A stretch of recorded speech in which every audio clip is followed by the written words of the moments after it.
क्या सच में निधिवन में सूरज ढलते ही हवा का रुख बदल जाता है? क्या सच में वृंदावन की इस रहस्यमयी जगह का शाम होते ही बंदर, पक्षी और दूसरे जानवर अचानक वहां से गायब हो जाते हैं? और क्यों वहां के पुजारी सूर्यास्त से पहले ही मंदिर के दरवाजे बंद कर देते हैं, जैसे रात के बाद वहां इंसानों का रहना मना हो?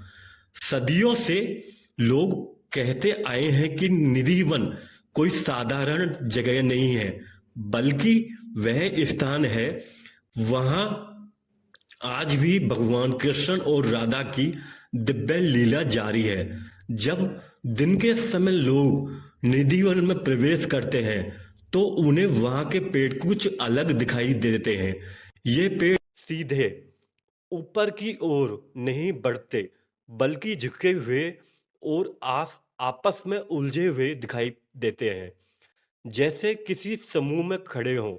स्थानीय लोगों की मान्यता है कि ये पेड़ वास्तव में तुलसी के दिव्य रूप है और रात के समय ये गोपियों का स्वरूप साध धारण कर लेते हैं। यही कारण है कि सूर्यास्त के बाद वहां किसी को भी रहने की अनुमति नहीं दी जाती। कहते हैं जैसे ही शाम गहराने लगती है, मंदिर के पुजारी सभी भक्तों को बाहर ले जाते हैं और फिर दूसरे क्षेत्र को बंद कर दिया जाता है।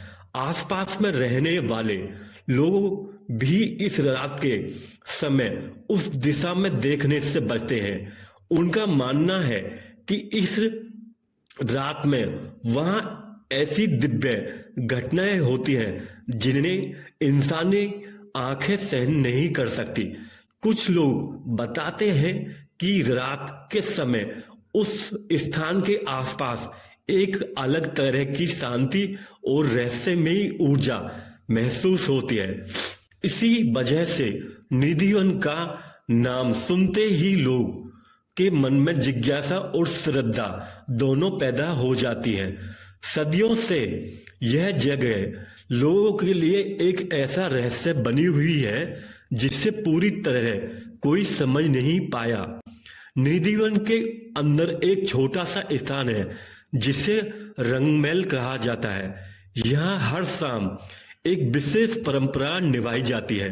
मंदिर के अंदर एक छोटा सा बिस्तर सजाया जाता है, पास में एक पानी का घड़ा रखा जाता है और साथ ही कुछ मिठाइयाँ और पान भी रख दिया जाता है।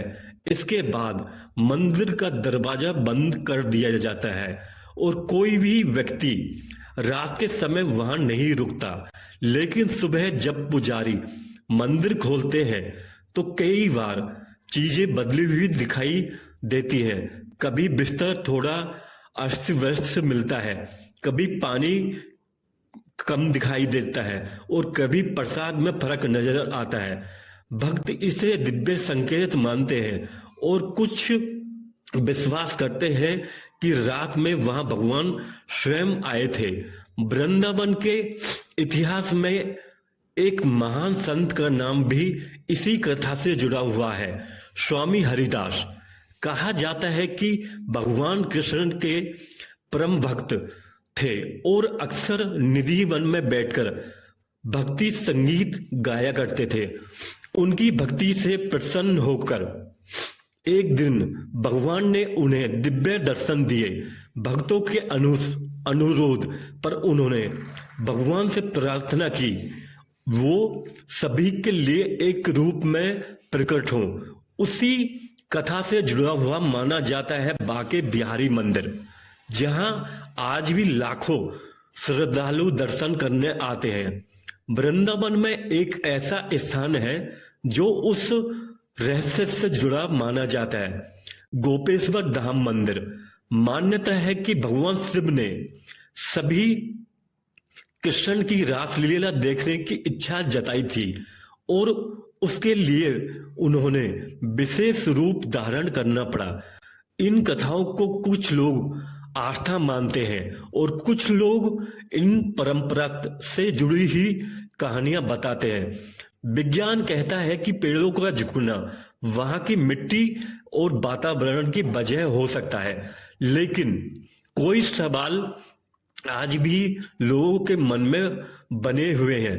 आखिर क्यों रात के समय वहां कोई नहीं रुकना चाहता? क्यों यह परंपरा सदियों से चली आ रही है? शायद निधि वन का रहस्य यह नहीं है कि रात के समय वहां कोई जाए, बल्कि यह है कि लाखों लोग आज भी इस जगह को दिव्य मानते हैं। वृंदावन की यह आस्था, विश्वास इस स्थान को इतना खास बनाते हैं, और शायद यही कारण है कि आज भी जब कोई इस पवित्र भूमि पर कदम रखता है तो उसके मन में अपने आप एक ही शब्द निकलता है, और वो होता है राधे राधे, राधे राधे। इस वीडियो के माध्यम से आपको ये जानकारी कैसी लगी? अगर वीडियो अच्छी लगी है तो कमेंट करें, ताकि नेक्स्ट पार्ट हम इसके ऊपर और अच्छी जानकारी के साथ में आप तक पहुंचाएं। और अगर आप चैनल पर नए हैं तो चैनल को सब्सक्राइब